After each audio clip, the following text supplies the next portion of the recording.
Welcome back, Nikolai's Comic Corner Classic / Known Classics. This is episode number 92, and Doubleshot number 1396. Now, I have one DC trade, Marvel trade. First one here is a finale. The other one is a complete run in one trade. Alright? First up it is Justice International, Volume 1, The Signal Masters. Well, Breakdown, excuse me. That was actually Signal Masters' last volume. This collect issues Justice International, Volume 3, Issue 7-12, and the annual. Now, the main series is done by Dan Jurgens. The annual is done by Jeff Johns and Dan DiDio, which I will get to this particular annual. Now, the Justice International are simply dealing with, well, a character known as Breakdown, and basically do more international threats. And we also have seen joining this team during this particular we see the return. We see OMAC and Batwing join the team. Yep, they join the team just for the last few issues of this book. And then by the annual, OMAC leaves the team, and Batwing basically does his own thing. But the main story arc itself is actually pretty good. And then we have basically Guy Gardner basically supporting Booster Gold. And then he quits in the annual. Because he doesn't like the angle Booster Gold is going with. Where he has the Jaime Reyes Blue Beetle and a character known as the Olympian join the team. OMAC goes nuts and he leaves the team.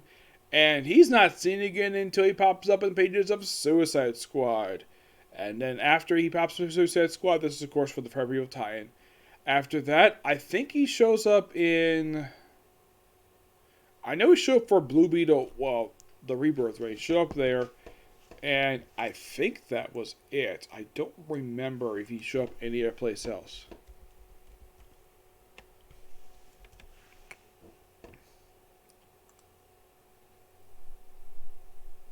Yeah, because after that, I think he pops up in Blue Beetle, and... that's basically it. There's also hints of basically something that never came to fruition. Like apparently there was something on with Batman and Brother Eye where they were teasing something but never happened. Nope, never did. The annual itself basically is not done by Dan Jurgens at all for some reason. It's basically meant to be a conclusion. I have heard a rumor over the years of why this series got canceled. Despite I think the series actually is pretty good.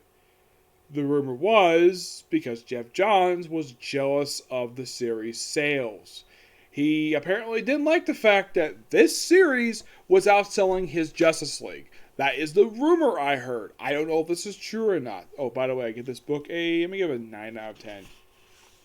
Yep. Now, we also Ethan Skyber, Joe Harris on the writing. The artwork is done by Aaron Lipsey, Jason Fabok, and Yandro Sinclair. The cover art here is done by Jason Fabok and Falco. Yep. Oh yeah, there's also a crossover here with Firestorm. Yes, Firestorm. Yeah, issue 9. They throw in issue 9 of Fury of Firestorm. The nuclear. It's the Fury of Firestorm Nuclear Man, which Dan Jurgens was right at that point.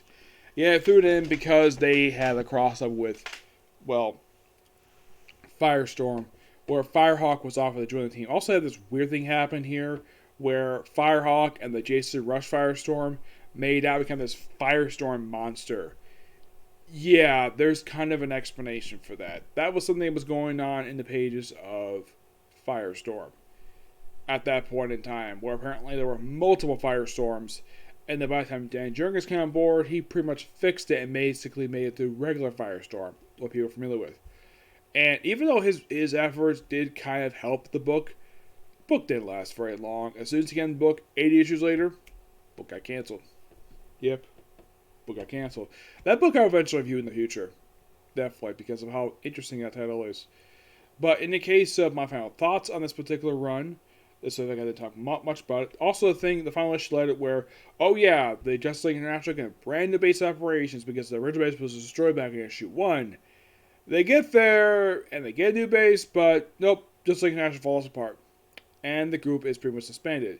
We also have it where Vixen, now by the end of the book, Vixen, Ice are in comas. Vixen herself later pops up in the pages of Justice League. under Jeff Johns as a potential recruit for Justice League. And then after that, she's not seen again until she pops up in the pages of Justice League America, where she's recruited as the leader of the team by Batman. Yep, Batman still does his own thing. But here's something interesting though. What about Booster Gold, for example? As soon as this book ended, the next time he pops up is in... And this is you probably thinking, really? He pops up here? He pops up in Future's End. In Booster Gold, Future's End by, of course, his creator, Dan Jurgens.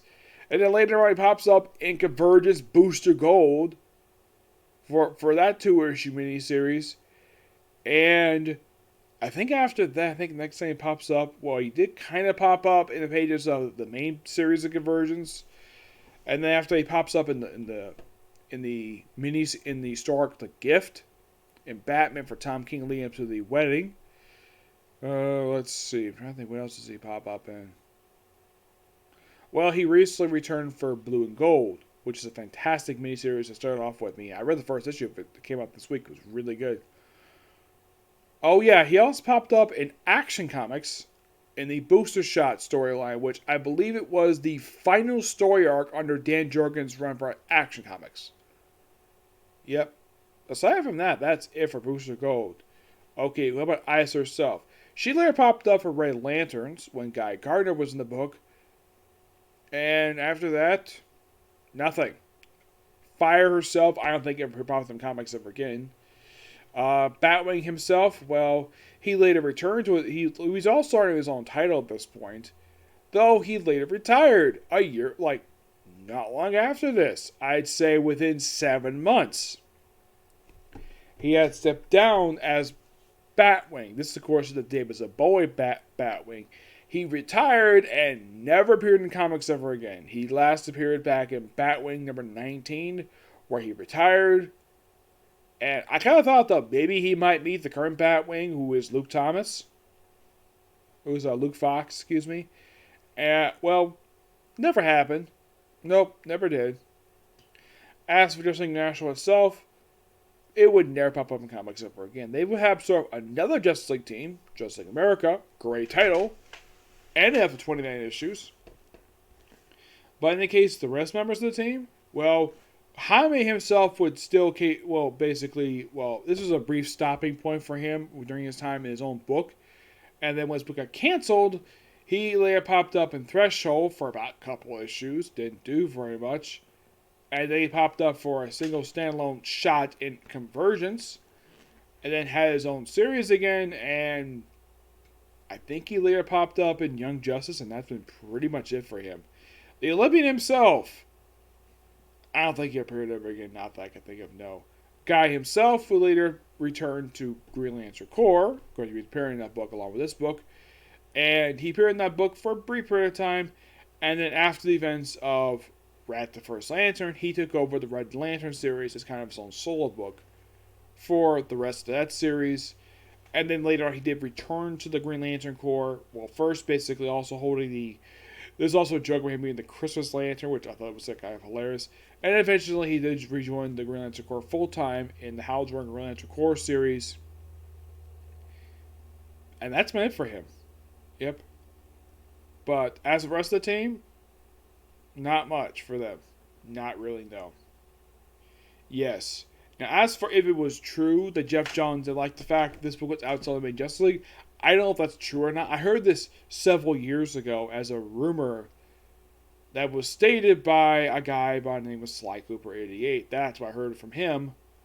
I don't know if this is true or not. I have no idea. It could be true, but who knows? But I've never met Jeff Johns, so I don't know if this rumor is true or not. Now, if you're going to say the book was canceled sales, that's a possibility because a lot of books were canceled at 12 because of low sales. That's a possibility. The other one was basically Jeff Johns was jealous of the sales. Yeah, but I've never heard official reason why this book was ended. It was a pretty good book. Alright, next up it is Black Panther, The Man Without Fear, the complete collection.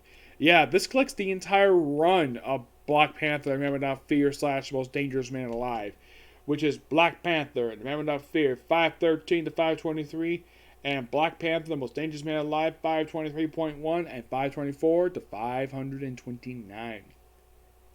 Roughly a 17-issue series. Yeah, this basically, if you're curious though where this numbering came from, this is a continuation of Daredevil's numbering. Yes. Though later on, when Black Panther returns with Triple H numbering 2017, this is kind of this issues like 1 to 17 for Black Panther. Kind of like 17 issues for the series. Yeah, which I'm kind of happy it did. Now, the series itself is written by a guy named David Less. And you might find this interesting, though. A majority of the time this book was coming out, the artwork for the interior for a couple of the stories here is done by Francisco Fracovola.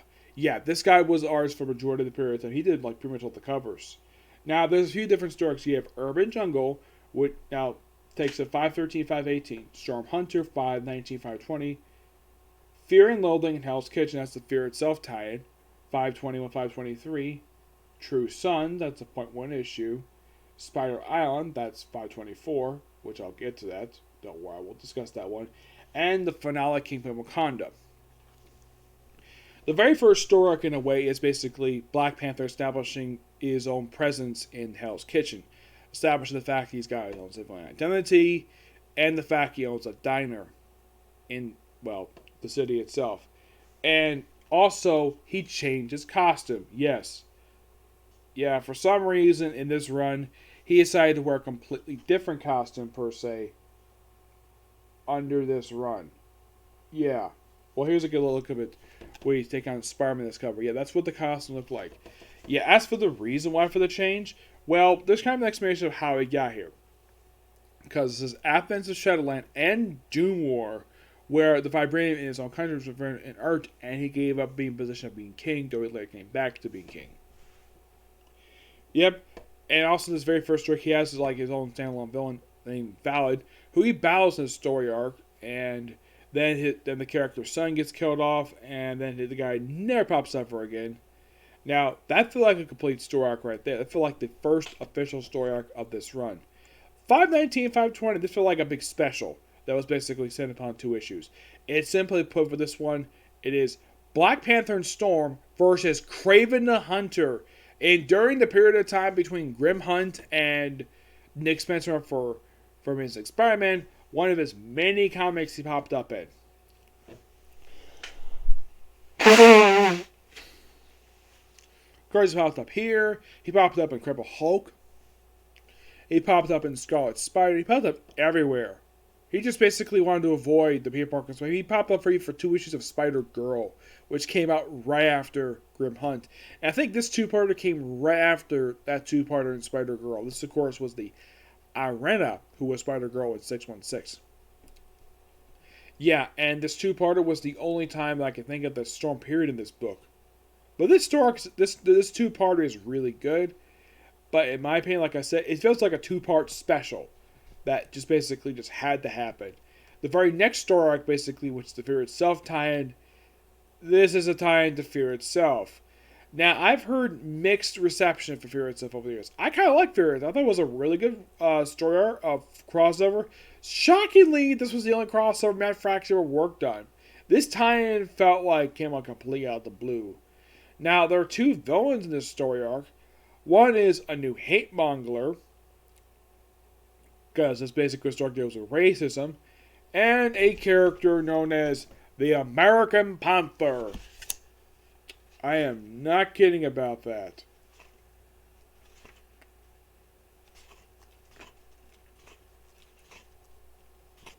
It is by far one of the most weirdest ideas I have ever heard of when it comes to Marvel Comics. The American Panther, who only exists in this very story arc.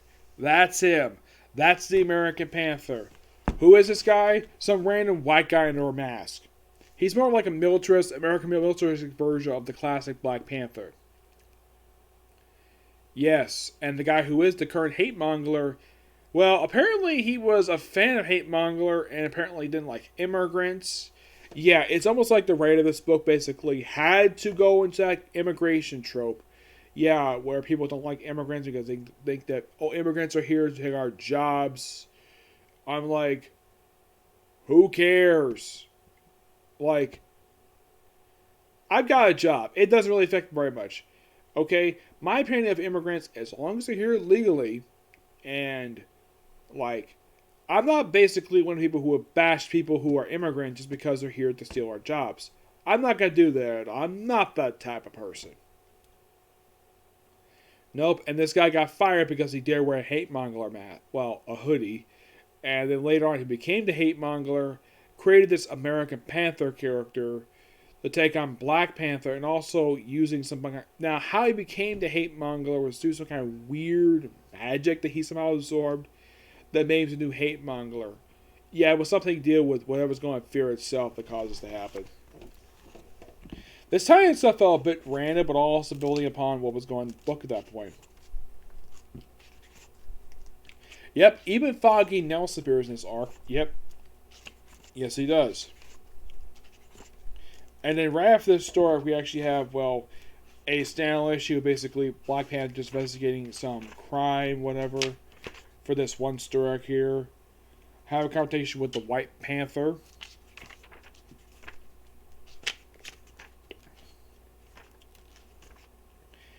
And that's all I'll say about it. Now, next came the Spider Island time, which, by the way, fun fact about this cover. This is a homage to Amazing Spider-Man 102. Look it up. I'm not joking about that. And basically in the cover you have Black Panther taking on Overdrive and Lady Bullseye. And you're probably thinking, what the heck is up with the fact that Black Panther's got 6 arms? Well, at some point he got affected with this virus that basically made him a spider-like creature. Oh, he's not the only one. Oh no. Though the whole point of this story arc is simple. This standalone issue is set up the very next story arc, Kingpin of Wakanda. Though the tie-in felt a bit random, but it's done really well. Oh yeah, it's also that Lady Bullseye is affected by this. And by the way, she appears in the very next story arc.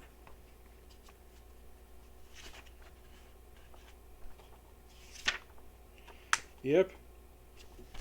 And the whole point of this is to set up the Kingpin of Wakanda story arc. Yep. We have Kingpin, Lady Bullseye, and Typhoid Mary in this story arc, where Kingpin is making a play for Wakanda, and of course Black Panther has battling, but he's not alone. He's joined by the Falcon and Luke Cage. Yes, Luke Cage to take on the Kingpin of Crime. Now you're probably thinking, why did they change the title to at 523.1 to Most Dangerous Man Alive? Because Daredevil came back. That was the reason for it. Yep, he came back, and, well, and of course, while Black Panther wanted to take on, well,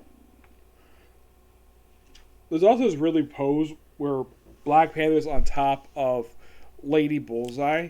Like, if he wasn't married, I would not be surprised that, like, because how hot Lady Bullseye is, any guy probably wanted to sleep with her.